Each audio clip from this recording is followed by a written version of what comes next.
नमस्कार दोस्तों, मैं प्रदीप स्वागत करता हूं आपका अपने YouTube चैनल यूनिक प्लस पर। कैसे हैं सभी? आशा करता हूं सभी अच्छे होंगे, मस्त होंगे और स्वस्थ होंगे और आपकी पढ़ाई भी एकदम से बेहतरीन चल रही होगी। और दोस्तों, समय आ गया है उस पढ़ाई को और ज़्यादा बेहतर करने का। हो सके जितना अभी आप एफर्ट लगाइए, क्योंकि एग्ज़ाम में अब कुछ भी टाइम नहीं बचा। तो दोस्तों, जैसा हमने प्रैक्टिस सेटों का जो क्रम स्टार्ट किया था, तो आज उसी क्रम में प्रैक्टिस सेट 19 हम लेके आए हैं। और इससे पहले भी मैं आपको 18 तक प्रैक्टिस सेट करा चुका हूं और वो प्रैक्टिस सेट आपके लिए बेहद ही महत्वपूर्ण साबित होंगे। आपने अगर वो सेट नहीं देखे हैं तो उन्हें भी देखिए, और ये भी प्रैक्टिस सेट आपके लिए बेहद एग्जाम की दृष्टि से महत्वपूर्ण साबित होने वाला है। तो चलिए शुरुआत करते हैं इन प्रैक्टिस सेटों की, और आप और हम मिलकर के मेहनत करते हैं और एग्जाम में सफल हो। ठीक है भाई, चलते हैं। पहला क्वेश्चन है आपके लिए। 11,000 रुपए की राशि का ऋण लिया गया, उसे 2 समान वार्षिक किस्तों में वापस करना है। यदि उस पर चक्रवृद्धि ब्याज 20% हो तो प्रत्येक किस्त की धनराशि कितने रुपए की होगी? तो भाई बात करते हैं यहाँ रेट। तो रेट कितनी है? तो रेट दे रखी है 20%। कितनी है भाई? 20%। तो 20% की भिन्न कितनी बनेगी? आप कहोगे 1/5। तो बात करें यहां से धन और किस्त की, तो पहली साल जो धन है वह 5 से किस्त कितने की बनेगी भाई? 6 की। अगली साल क्या होगा? यह स्क्वायर हो जाएगा, तो 25 से कितना हो जाएगा भाई? किस्त 36 रुपए हो जाएगी। पर किस्त प्रत्येक कंडीशन में बराबर होती है, तो ये 36, तो इसको भी क्या बनाएंगे? 36। तो 36 बनाने के लिए जब हम इसमें इधर मल्टीप्लाई करेंगे 6 का, तो इधर भी करेंगे 6 का, तो ये कितना हो जाएगा? धन हमारा 30 और ये 25। तो ओवरऑल हमारा जो धन है वह कितना बनेगा भाई? आप कहोगे 55 बनेगा। और हमें यहाँ धन कितना दे रखा है? 11,000। तो 55 रेशियो के बराबर है 11,000। ठीक है भाई। तो यहाँ से 55 दूनी 110, एक रेशियो के बराबर आ जाएगा 200। पूछा क्या गया है? प्रत्येक किस्त, और प्रत्येक किस्त कितने की है? 36 रुपए की है। तो यहाँ से 36 रेशियो की वैल्यू कितनी होगी? तो 36 इंटू 200, ये हो जाएगा 7200 रुपये। कितना भाई? 7200 रुपये। तो प्रत्येक किस्त कितने की होगी? 7200 रुपये की। ऑप्शन 3 इसका करेक्ट आंसर है। ठीक है भाई, तो चलते हैं नेक्स्ट क्वेश्चन की ओर। अगला क्वेश्चन। 2 वस्तुओं के मूल्य का अनुपात 3:4 है। यदि उसमें पहले वस्तु का मूल्य 10% बढ़ा दिया जाए और दूसरी के मूल्य में 4% की वृद्धि कर दी जाए तो भी अनुपात उतना ही रहता है। इसका मतलब पहली वस्तु के मूल्य में अगर हम 10% बढ़ाएं, भाई अनुपात कितना है? 3:4 है। ठीक है भाई। तो पहली को जब 10% बढ़ाओगे तो भाई 3 का 10% कितना होता है? आप कहोगे 0.3 होता है। तो ये भाई कितना हो जाएगा? 3.3 हो जाएगा। और इसमें क्या 4 जोड़ा गया है, तो अभी हम नहीं जोड़ सकते क्योंकि ये क्या है? रेशियो है। ठीक है भाई। तो इधर बात करते हैं कि फिर भी यह फाइनली जो रेशियो है वह कितना हो गया? 3:4 हो गया। जो पहले था उतना ही रेशियो फिर उतना ही बना है। ठीक है भाई। तो आप बताएं कि 3 के बराबर कितना है? यहाँ पे 3.3 है। तो भाई कितने गुना है इसका? आप कहोगे 1.1 गुना है। तो ये भी तो भाई 1.1 गुना होगा, होगा या नहीं होगा? तो 1.1 गुना अगर हम इसे करते हैं तो ये कितना हो जाएगा भाई? 4.4 हो जाएगा। ठीक है भाई।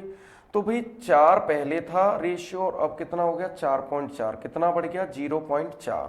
तो 0.4 इधर बढ़ गया, और कितने जोड़ने पे? 4। तो यहां वैसे वृद्धि हुई है 0.4 की, और वैसे कितना जोड़ा गया है? 4। तो 0.4 रेशियो की वैल्यू कितनी हो जाएगी? यहाँ से 4 पॉइंट हटाइए, 0 बढ़ा दीजिए। 4 से कितने बार कट जाएगा? 10 बार। तो एक रेशियो की वैल्यू कितनी हो जाएगी? वैसे यहाँ काटने की जरूरत ही नहीं है कि यहाँ पे जो 4 रेशियो की वैल्यू 40 आ गई, और पूछा गया है दूसरी वस्तु का। तो दूसरी वस्तु का मूल्य कितना है? 4 रेशियो। तो 4 रेशियो की वैल्यू यहाँ से कितनी हो जाएगी? 40 रुपए। कितनी हो जाएगी? 40 रुपए। तो पहले की कीमत को 10% बढ़ाया, 0.3 बढ़ा, तो कितना हो गया? 3.3 हो गया। और इसमें 4 जोड़ा गया था। तो फिर वह कह रहा है कि अंतिम अनुपात भी वही रहता है 3:4। तो 3 के बराबर जब 3.3 है, तो 1 का गुणा करके आ रहा है 3.3, तो इधर भी करेंगे 1.1 का गुणा, तो यहाँ यह कितना होना चाहिए 4.4 होना चाहिए। ठीक है भाई, तो यहाँ 4 से 4.4 हो गया, 0.4 बढ़ने में कितने की वृद्धि होती है 4 की, तो 0.4 के बराबर 4, पॉइंट उठाओगे 0 बढ़ाएंगे तो 4 रेशियो के बराबर 40 आ गया। इसका मतलब कि दूसरी वस्तु का मूल्य कितना है 40 रुपए। समझ पाए होंगे इस बात को। चलते हैं नेक्स्ट क्वेश्चन की ओर।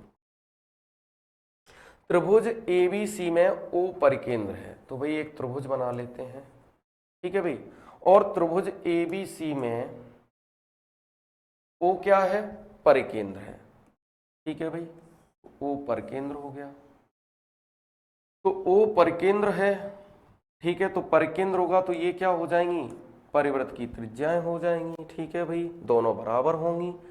ठीक है, क्या कहा गया है कोण BAC बराबर 50 अंश है, तो BAC मतलब ये जो कोण है वह कितना है 50 अंश है, तो ये 50 है, तो ये कोण इसका क्या होगा डबल होगा, तो 100 डिग्री होगा। कितना होगा 100 डिग्री होगा। तो पूछा क्या गया है कोण OBC मतलब इस कोण का मान पूछा गया है आपसे। तो भाई ये दोनों भुजाएं बराबर हैं, तो ये दोनों कोण भी बराबर होंगे। इसका मतलब कोण B और कोण CB क्या होंगे इस एंगल में बराबर होंगे। अगर मैं ट्रायंगल OBC की बात करूं, किसकी OBC की बात करूं, तो OBC में क्या होगा कि OBC में कोण B और कोण C बराबर होंगे। ठीक है भाई, क्योंकि ये क्या है दोनों परिवृत्त की त्रिज्याएं हैं। तो भाई त्रिभुज के तीनों कोणों का योग 180 अंश होता है, तो बाकी की ये जो रिमेनिंग एंगल रह गए वो 80 के रह गए।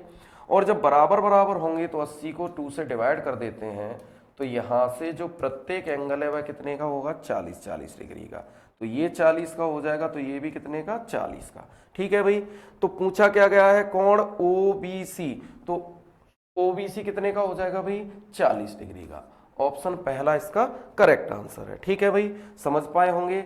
तो ये 50 डिग्री है, तो ये इसका डबल 100 डिग्री हो जाएगा, और ये दोनों परिवृत्त की त्रिज्याएं हैं, तो ये दोनों कोण भी बराबर होंगे। त्रिभुज के तीनों कोणों का योग 180 अंश होता है, तो यहाँ से ये अगर 100 का है तो ये दोनों 80 के रह गए, पर बराबर बराबर है तो कितने के हो जाएंगे 40 के। ठीक है भाई, तो ऑप्शन 40 इसका करेक्ट आंसर है। चलते हैं नेक्स्ट क्वेश्चन की ओर। अगला, एक रेलगाड़ी चलिए भाई, एक रेलगाड़ी 60 किलोमीटर प्रति घंटे की गति से चलकर एक प्लेटफॉर्म को 30 सेकंड में पार कर लेती है। तदनुसार उस रेलगाड़ी की लंबाई 200 मीटर हो तो उसे प्लेटफॉर्म की लंबाई कितनी है। तो ये मैं क्वेश्चन कई बार आपको पिछले सेटों में भी करा चुका हूं, और ये बात बता चुका हूं, जब भी ट्रेन किसी प्लेटफॉर्म पुल सुरंग इत्यादि को पार करती है तो दोनों की लंबाइयों के योग के बराबर दूरी तय करती है। और यदि किसी पेड़ खंबे पोल को पेड़ के खंबे या व्यक्ति को पार करती है तो अपनी लंबाई के बराबर दूरी तय करती है। तो इसका मतलब जब इसने प्लेटफॉर्म को पार किया है तो कितनी दूरी तय की होगी, खुद ट्रेन ने अपनी दूरी तय की होगी, ट्रेन की लंबाई प्लस प्लेटफॉर्म की लंबाई, इतनी दूरी चली होगी, इतनी दूरी चली होगी। और दूरी बराबर क्या होता है भैया, आप कहोगे चाल गुणा समय होता है। ठीक है भाई, तो जब चाल गुणा समय होता है तो दूरी तो हमारी ये हो गई। चाल कितनी दे रखी है 60 किलोमीटर प्रति घंटा। अब जरा यूनिट पे जाएं कि चाल दे रखी है वो 60 किलोमीटर प्रति घंटा दे रखी है, और समय किसमें दे रखा है सेकंड में। तो चाल को हम तुरंत 5/18 का मल्टीप्लाई करेंगे, जिससे क्या होगा हमारी चाल मीटर पर सेकंड में चेंज हो जाएगी।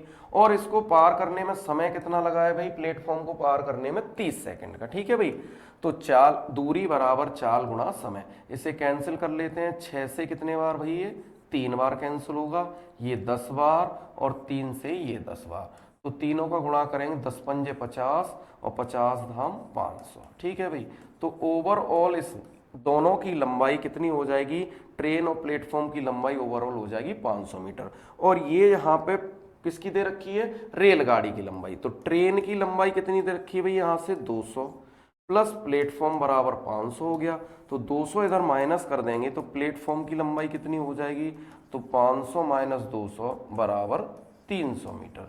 इसका मतलब कि प्लेटफॉर्म की लंबाई कितनी निकलेगी 300 मीटर, तो 300 मीटर इसका करेक्ट ऑप्शन है। ओके, चलते हैं नेक्स्ट क्वेश्चन की ओर। अगला क्वेश्चन है, एक व्यापारी ने एक वस्तु का विक्रय मूल्य उसके लागत मूल्य से 20% अधिक अंकित किया। इसका मतलब उसका जो MRP डाला है वो सीपी से कितना ज्यादा डाला है, 20%। इसका मतलब यदि सीपी 100 रुपए है तो उसने एमआरपी कितना डाल रखा है, आप कहोगे भाई 20% ज्यादा है, और 20% ज्यादा है तो 120 डाल रखा है 100 वाली वस्तु पे। आगे क्या कहा गया है कि उसे बेचते समय उसने उस पर कुछ छूट भी दी और 4% की हानि उठाई। तो इसका मतलब जब उसे हानि हुई तो हानि किस पे होती है, क्रय मूल्य पे होती है। तो 4% का यदि लॉस होगा तो भाई एसपी कितनी होगी, 96 वाली, वो 100 वाली वस्तु कितने में बिकेगी, 96 रुपए में। 4% का लॉस मतलब 100 का 4%, 4 रुपए का लॉस हो जाएगा। तो ये वस्तु कितने में बिकेगी, 100 वाली 96 में बिकेगी। ठीक है भाई। आगे क्या कहा गया है, तदनुसार उसकी छूट प्रतिशत कितनी है। तो पहले जनरली आप छूट देखिए, 120 वाली वस्तु 96 में बिक रही है, इसका मतलब डिस्काउंट कितने का दिया जा रहा है, 24 रुपए का। और परसेंट डिस्काउंट की बात करें तो वो कितना हो जाएगा, छूट गुणा 100 बटे एमआरपी। एमआरपी पे दिया जाता है डिस्काउंट। तो 24 पंजे 120 और 5 से कितने बार कैंसिल हो जाएगा, 20 बार। तो जो डिस्काउंट परसेंट है वह कितना रहने वाला है, 20%। ठीक है भाई। तो डिस्काउंट 20%, पहला ऑप्शन इसका करेक्ट है। ठीक है भाई, समझ पाए होंगे इस बात को। चलते हैं नेक्स्ट क्वेश्चन की ओर। अगला क्वेश्चन, दो लंबवृत्तीय शंकु की आयतनों का अनुपात 1:3 है। इसका मतलब दो शंकुओं के जो वॉल्यूमों का रेशियो है वह कितना है, 1:3 है। ठीक है भाई। आगे उनके व्यासों का अनुपात 3:5 है। तो इस बात को समझिए भाई कि अगर रेशियो में दिया हो व्यासों का अनुपात, तो वो जो व्यासों का अनुपात है वही त्रिज्या का बन जाएगा। क्यों भाई, क्योंकि व्यास को यदि आधा करेंगे और अनुपात में आधा करते भी हैं तो 2 से 2 कैंसिल हो जाएगा। तो यही अनुपात रहने वाला है त्रिज्या का। तो हम उसे व्यास कहें या त्रिज्या कहें, तो रेडियस का जो रेशियो है वह कितना हो जाएगा, आप कहोगे 3:5 हो जाएगा भाई। कहा क्या गया है, उनकी ऊंचाई का अनुपात पूछा है, मतलब हाइट का रेशियो क्या होगा। तो अब आप एक बात समझिए कि जो आयतन होता है शंकु का वो किस बात पर डिपेंड करता है भाई, आयतन होता है 1/3 पाई आर स्क्वायर एच। तो 1/3 और पाई तो फिक्स है, तो वॉल्यूम डिपेंड करेगा आर स्क्वायर एच पे। और मुझे अगर यहाँ से एच चाहिए तो मैं क्या करूंगा भाई, बी के नीचे किसको भेज दूंगा, आर स्क्वायर को। इसका मतलब जो हाइट है वो कब निकलेगी, जब मैं आयतन को आर स्क्वायर त्रिज्या के मतलब वर्ग से डिवाइड कर दूंगा। जब मैं आयतन को त्रिज्या के वर्ग से डिवाइड कर दूंगा तो मुझे हाइट मिल जाएगी। तो मेरे पास आयतन है और त्रिज्या का वर्ग चाहिए तो मैं वर्ग कर लेता हूं भाई। तो वर्ग कितना हो जाएगा, यहां से इसका भी वर्ग और इसका भी वर्ग कर देंगे, तो भाई ये हो जाएगा 9:25 हो जाएगा। अब मुझे क्या करना है भाई, डिवाइड करना है। तो मैंने इसको डिवाइड कर दिया। तो डिवाइड करने का मतलब आप क्रॉस मल्टीप्लाई कर दीजिए, बात वही रहेगी। तो 25 एकम 25 और यहां से 9 तिया 27। तो इसका मतलब जो हाइट का रेशियो है वह कितना रहने वाला है, 25:27। तो ऑप्शन पहला इसका करेक्ट है। ठीक है भाई, तो समझ पाए होंगे इस बात को। चलते हैं नेक्स्ट क्वेश्चन की ओर। अगला क्वेश्चन, एक समबाहु त्रिभुज का क्षेत्रफल 4√3 वर्ग सेमी है। तो भाई समबाहु त्रिभुज का जो क्षेत्रफल होता है वह क्या होता है, समबाहु त्रिभुज का क्षेत्रफल। तो समबाहु त्रिभुज का जो क्षेत्रफल होता है वह कितना होता है, √3/4 ए स्क्वायर ये होता है।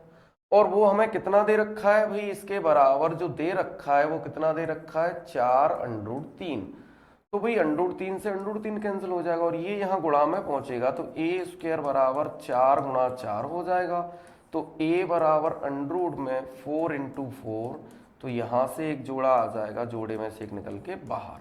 तो भाई यहाँ से मुझे भुजा कितनी मिलेगी, जो उसकी भुजा होगी समबाहु त्रिभुज की वह कितनी रहने वाली है, 4 सेंटीमीटर। आगे क्या कहा गया है, तो उस वर्ग के विकर्ण की लंबाई कितने सेंटीमीटर होगी जिसकी भुजा उस समबाहु त्रिभुज की ऊंचाई के बराबर है। तो भाई कहा गया है कि ये वर्ग के विकर्ण की लंबाई पता करनी है। क्या पता करनी है, विकर्ण की लंबाई। इस विकर्ण की लंबाई क्या होगी, जिसकी जो भुजा है, अब भुजा किसके बराबर है, इस समबाहु त्रिभुज की हाइट के बराबर। तो समबाहु त्रिभुज की जो ऊंचाई होती है वह कितनी होती है, 3/2a। क्या होती है, 3/2a। तो √3/2 a का मान कितना हो जाएगा भाई 4 यहाँ से, तो ये 2 बार कैंसिल हो जाएगा तो 2√3। ठीक है भाई, तो यहाँ से हाइट 2√3 हो जाएगी, तो इसकी भुजा वर्ग की कितनी होगी 2√3।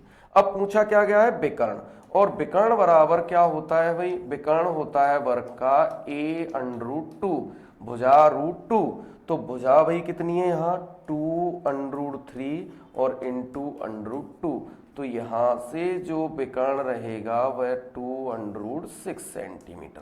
कितना रहेगा भाई 2√6 सेंटीमीटर। तो ऑप्शन 4 इसका करेक्ट आंसर है। ठीक है भाई, उसने क्या दे रखा था हमें क्षेत्रफल, और क्षेत्रफल से हमने भुजा निकाल ली।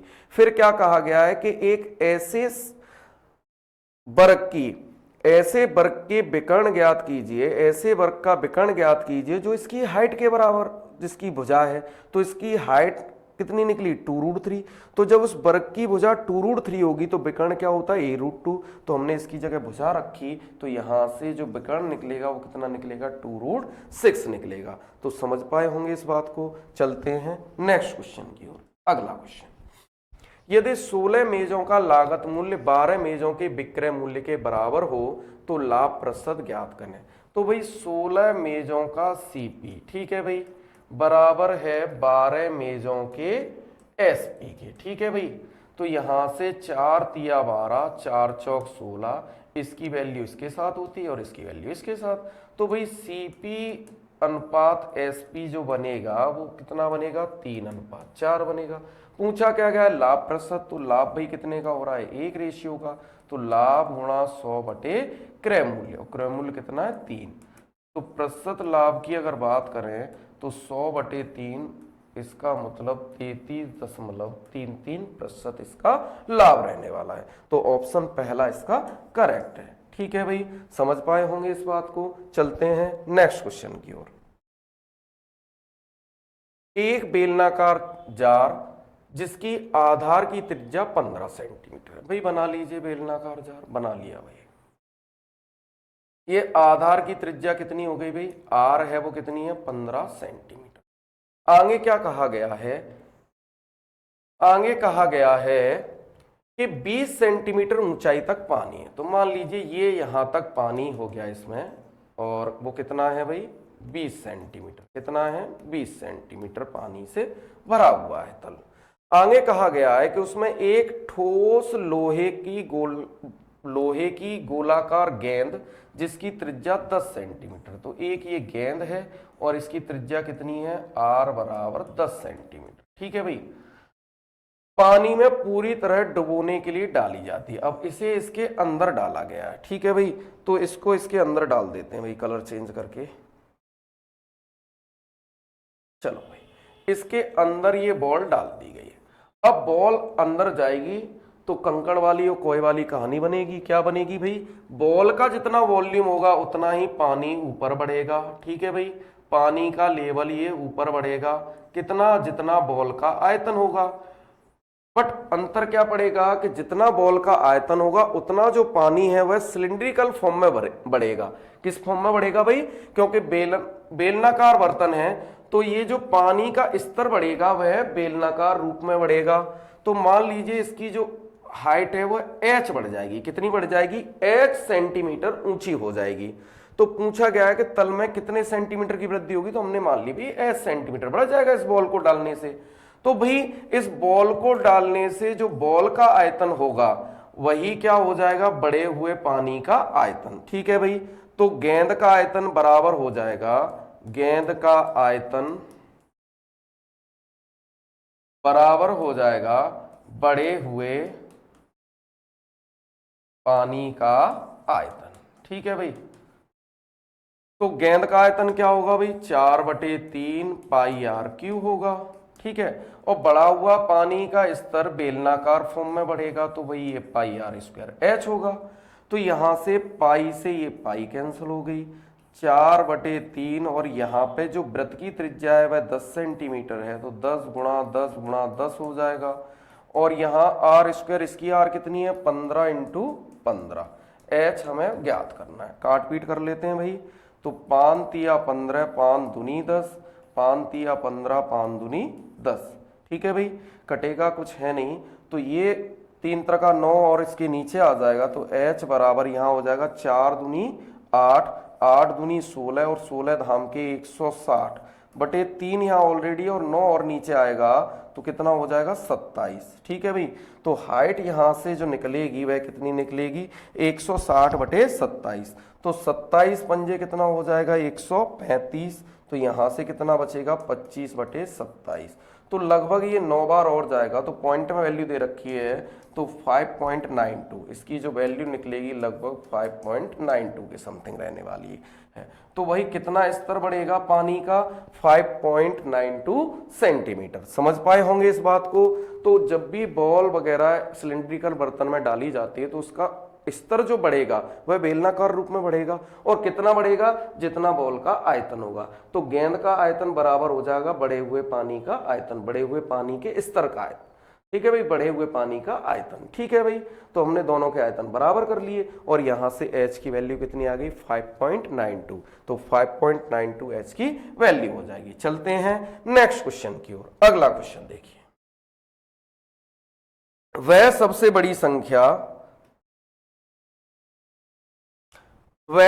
बड़ी संख्या कौन सी है जिससे 1356, 1868, 2764 को विभाजित करने पर शेषफल प्रत्येक स्थिति में समान बचता है। तो जब भी ऐसा क्वेश्चन आता है तो यह HCF का क्वेश्चन है, तो यहां हम क्या करते हैं, इनका डिफरेंस लेते हैं भाई, जोड़े में डिफरेंस लेते हैं। संख्या है 1356 है, एक है 1868 और तीसरी है 2764। तो यहाँ पे हम जब अंतर लेंगे तो यहाँ पे 8 में से 6 गई 2, 6 में से 5 गई 1 और 18 में से 13 गई 512। यहाँ कितना बचेगा भाई, 14 में से 8 गई 6, यहाँ रह जाएगा 5, 15 में से 6 गई 9 और यहाँ 26 रह जाएगा, तो 18 26 में से जाएगा तो 18 गया 26 में से, तो भाई 8 बचेगा। तो 896 और 512, 896 और 512 का क्या लेंगे हम HCF। तो 512 का डिवाइड 896 में देते हैं तो एक बार जाएगा 512, यहां से बचेगा 4, 8 और 3, 384 का भाग 512 में देंगे भाई, तो ये भी एक बार जाएगा 384 हो जाएगा। तो 12 में से 4 गई 8 बची, यहाँ 10 में से 8 गई 2 और 128, और 128 का भाग जब 384 में देंगे तो ये कितनी बार जाएगा 3 बार, तो 128 दिया 384, तो भाई HCF क्या होगा 128। ठीक है भाई, तो 128 इसका करेक्ट आंसर है। तो जब भी समान शेषफल वाली स्थिति होती है तो वहां हम जोड़े में अंतर लेते हैं, दो संख्याओं के जोड़े का अंतर लेते हैं, और भी संख्याएं होती तो और भी अंतर ले लेते, तो उन अंतरों का HCF लेंगे। क्या लेंगे, अंतरों का HCF लेंगे। तो 128 इसका करेक्ट आंसर है। चलते हैं नेक्स्ट क्वेश्चन की ओर। अगला, एक रेलगाड़ी 50 किलोमीटर प्रति घंटे की औसत चाल से 2.5 घंटे तक चलती है और उसके बाद 70 किलोमीटर प्रति घंटे की गति से 1.5 घंटे चलती है, तो उस पूरी यात्रा में उस रेलगाड़ी की औसत गति ज्ञात करें। तो भाई औसत गति के लिए क्या फॉर्मूला होता है, कुल दूरी बटे कुल समय। तो यहां हम देखेंगे भाई कुल दूरी कितनी रही, तो जब वह पहली जो डिस्टेंस चली है वह कितनी चली है भाई, दूरी बराबर होता है चाल गुणा समय। इसका मतलब 50 गुणा 2.5, अगर 50 की चाल से 2.5 घंटे चलती है तो भाई कितना चलेगी, आप कहोगे 125 किलोमीटर चलेगी ये गाड़ी। ठीक है भाई, अगला 70 की स्पीड से जब 1.5 घंटे चलेगी तो अगली डिस्टेंस हम इसे D1 D2 कहें, तो अगली डिस्टेंस 70 की स्पीड से अगर 1.5 घंटे चलती है तो ये कितना चलेगी, 70 और 35 105, कितना चलेगी 105 किलोमीटर चलेगी। ठीक है भाई, तो अगर मैं औसत चाल की बात करूं तो औसत चाल क्या रहने वाली है भाई, तो औसत चाल बराबर होती है कुल दूरी। तो कुल दूरी कितनी हो जाएगी भाई, 125 और 105 230 बटे कुल समय कितना हो जाएगा 2.5 घंटे और 1.5 घंटे 4 घंटे।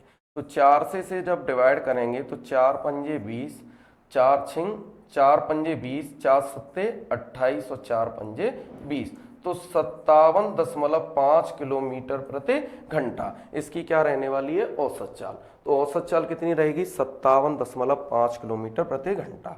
तो ऑप्शन 4 इसका करेक्ट आंसर है। चलते हैं नेक्स्ट क्वेश्चन की ओर। 3 पुरुष तथा 8 स्त्रियां मिलकर एक कार्य को 12 दिन में कर सकते हैं, जबकि 2 पुरुष तथा 7 स्त्रियां इस कार्य को 16 दिन में कर सकते हैं। तो 8 पुरुष तथा 8 स्त्रियां वही कार्य एक साथ मिलकर कितने दिन में करेंगे। तो देखिए भाई, पहले जो मैं इंफॉर्मेशन दी है वहां से हम क्या करेंगे, स्त्री और पुरुष की इफिशियंसी निकालेंगे। क्या निकालेंगे, क्षमता।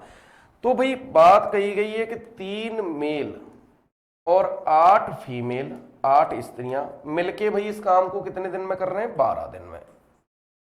यही काम 2 मेल और 7 फीमेल मिलके कितने टाइम में करती हैं, तो भाई ये करती हैं 16 दिन में। पहले इतना काम करके हम यहां से एफिशिएंसी निकालते हैं, तो 4 से 3 बार और ये कैंसिल हो जाएगा 4 बार। तो 3 त्रिका 9m प्लस 8 तिया 24f। ठीक है भाई, बराबर कितना हो जाएगा, 2 चौके 8m प्लस 7 चौके 28f। ठीक है भाई, इस मेल को इधर ले जाइए और फीमेल को इधर ले जाइए, तो 1 मेल बराबर 4 फीमेल होगी। तो ये इधर उधर वैल्यू होंगी, m के साथ f की वैल्यू और f की वैल्यू m के साथ। और तो यहां से m और f की जो इफिशियंसी आएगी वो क्या आएगी, 4:1। इसका मतलब जितने समय में मेल 4 ईंटें लगाता है, पुरुष 4 ईंट लगाता है, उतने टाइम में महिला 1 ईंट लगा पाएगी। ठीक है भाई, क्षमताओं का अनुपात कितना आ गया, 4:1 आ गया। अब भाई काम कहीं से भी निकाल लें, चाहे इधर से निकाल लें चाहे इधर से, दोनों तरफ से ही काम समान रहेगा। तो अगर वर्क की बात करें तो वर्क निकालने के लिए इनएफिशिएंसी को इसमें रख दीजिए, तो कितना हो जाएगा भाई, m की जगह 4 रखेंगे और f की जगह 1, तो 3 गुणा 4 प्लस 8 गुणा 1। और ये काम कितने दिन में हुआ था भाई, 12 दिन में। एक्चुअल डे लेंगे ना कि ये डे। ठीक है भाई, एक्चुअल डे कितने थे, 12।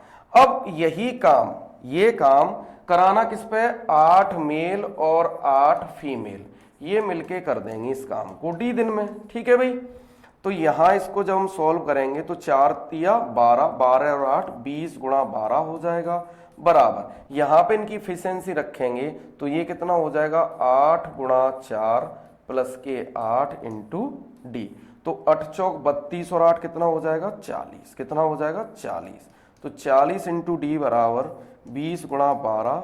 यहाँ 20 से कितने बार कट जाएगा, 2 बार, और 2 से कितने बार, 6 बार। तो यहाँ से जो डी आएगा वो कितना आएगा, 6। तो 6 दिन में यह काम कंप्लीट हो जाएगा। ठीक है भाई, अगर 8 पुरुष और 8 स्त्रियां मिलकर के इस काम को करते हैं तो कितने दिन में हो जाएगा, 6 दिन में। तो 6 दिन इसका करेक्ट ऑप्शन है। ठीक है भाई, तो समझ पाए होंगे इस बात को। चलते हैं नेक्स्ट क्वेश्चन की ओर। अगला क्वेश्चन है, 60 लीटर के एक मिश्रण में अम्ल तथा जल का अनुपात 2:1 है। ठीक है भाई, तो ये 60 लीटर मिक्सचर है, 60 लीटर मिक्सचर है, और इसमें जो एसिड और वाटर की बात की गई है, तो एसिड और वाटर कितना कितना है, 2:1। तो 2:1 का मतलब 3 रेशियो में बांटेंगे अगर 60 लीटर को, तो 3 के बराबर 60, 1 के बराबर 20। इसका मतलब एसिड कितना है यहाँ पे, 20 है। ठीक है भाई, सॉरी 20 दूनी 40 हो जाएगा। कितना हो जाएगा, 40 लीटर। और ये कितना हो जाएगा, 20 लीटर। ठीक है भाई, अब क्या कह रहा है कि यदि अम्ल और जल का अनुपात 1:2 करना है। भाई क्या करना है, अब आप समझिए जरा, इसको मुझे 1 करना है। क्या करना है, 1। अम्ल को कितना करना है, 1, और इसको इससे डबल करना है, इससे इसको क्या करना है, डबल करना है। तो भाई 1 के बराबर जब 40 है तो 2 के बराबर यहां कितना होना चाहिए, 80 होना चाहिए। कितना होना चाहिए, 80 होना चाहिए। कितना होना चाहिए, 80। तो यहां पे कितना मिलाया जाएगा भाई, 20 है, तो कितना मिलाया जाएगा, 60 लीटर। अगर इसमें 60 लीटर और पानी मिला दें, क्योंकि हमें ये अनुपात 1:2 करना है, इसका मतलब हमें एसिड से वाटर को डबल करना है। तो एसिड अगर 40 है तो ये क्या होगा, 80 होगा। तो 20 ऑलरेडी है, 60 लीटर चाहिए। ठीक है भाई, कितना चाहिए, 60 लीटर। अदरवाइज ऐसे भी कर सकते हैं कि यहां पे हमारा एसिड कितना निकल के आया, 40। ठीक है भाई, एसिड 40 था, अम्ल 40 था, और पानी कितना था, 20। ठीक है भाई, अब हमने पानी में पानी मिला दिया x लीटर, हमें तो पता नहीं कितना मिलाना है, तो हमने x लीटर पानी मिला दिया और यहाँ पे जो अनुपात हो गया वह कितना हो गया 1:2। इसका मतलब 1 भाग अम्ल हो गया तो 2 भाग पानी हो गया। तो भाई क्रॉस मल्टीप्लाई करोगे तो 40 दूनी 80 बराबर 1 से गुणा करोगे 20 + x, इस 20 को इधर भेज देंगे तो x बराबर यहाँ से भी कितना आएगा 60 लीटर। तो जो आपको अच्छा लगे उसे कर लीजिए, ठीक है। तो दोनों ही तरीके से आंसर कितना आएगा भाई 60 लीटर। तो 60 लीटर इसका करेक्ट ऑप्शन है। तो पानी कितना मिलाना पड़ेगा 60 लीटर। चलते हैं नेक्स्ट क्वेश्चन की ओर। अगला क्वेश्चन, दो संख्याओं के एचसीएफ तथा एलसीएम का गुणनफल। तो भाई एचसीएफ और एलसीएम का गुणनफल कितना दे रखा है, एचसीएफ और एलसीएम का गुणनफल कितना दे रखा है 24,300 दे रखा है, ठीक है भाई। उन संख्याओं में 4:3 का अनुपात है। अगर 4:3 का अनुपात है तो संख्या हो जाएंगी 4x और 3x हो जाएंगी, बिल्कुल भाई। अब अगर मैं इनके एलसीएम की बात करूं तो एलसीएम भाई क्या हो जाएगा, 4 और 3 का एलसीएम कितना हो जाएगा 12, और दोनों में कॉमन क्या है x, और दोनों में जो कॉमन होता है भाई एचसीएफ होता है, तो भाई एचसीएफ क्या निकलेगा इसका x, ठीक है भाई। दोनों में कॉमन क्या है वो एचसीएफ हो गया, और 3 और 4 का एलसीएम लेंगे 12 और जो कॉमन था वो लिख दिया। तो भाई एलसीएम और एचसीएफ ये आ गए, एलसीएम 12x और एचसीएफ कितना आ गया x। अब हम इसको यहीं ले चलते हैं भाई, एलसीएफ की जगह x रखते हैं और एलसीएम की जगह रखते हैं 12x। तो टोटल कितना है 24,300। यहां से हो जाएगा 12x² बराबर 24,300।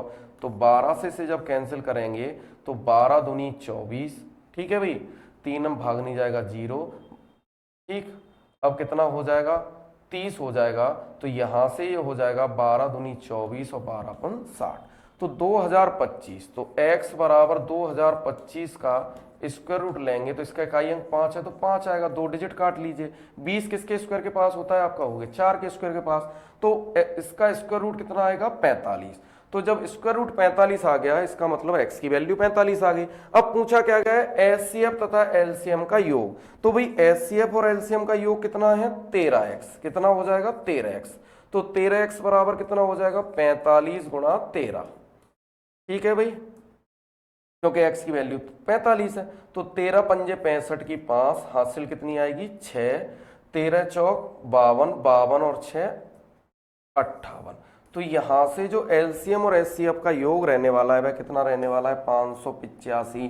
585 इसका करेक्ट ऑप्शन है, ठीक है भाई। चलते हैं नेक्स्ट क्वेश्चन की ओर, और यह अंतिम क्वेश्चन भी है। ए की आय बी की तुलना में 60% कम है। यदि ए और बी की आय की बात करें तो आय कही गई है ए की आय बी की तुलना में 60% कम है, तो 60% की भिन्न बनती है 3/5।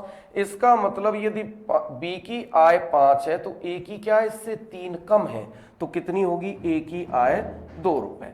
इसका मतलब ए 2 रुपए कमाता है तो बी 5 रुपए कमाता है।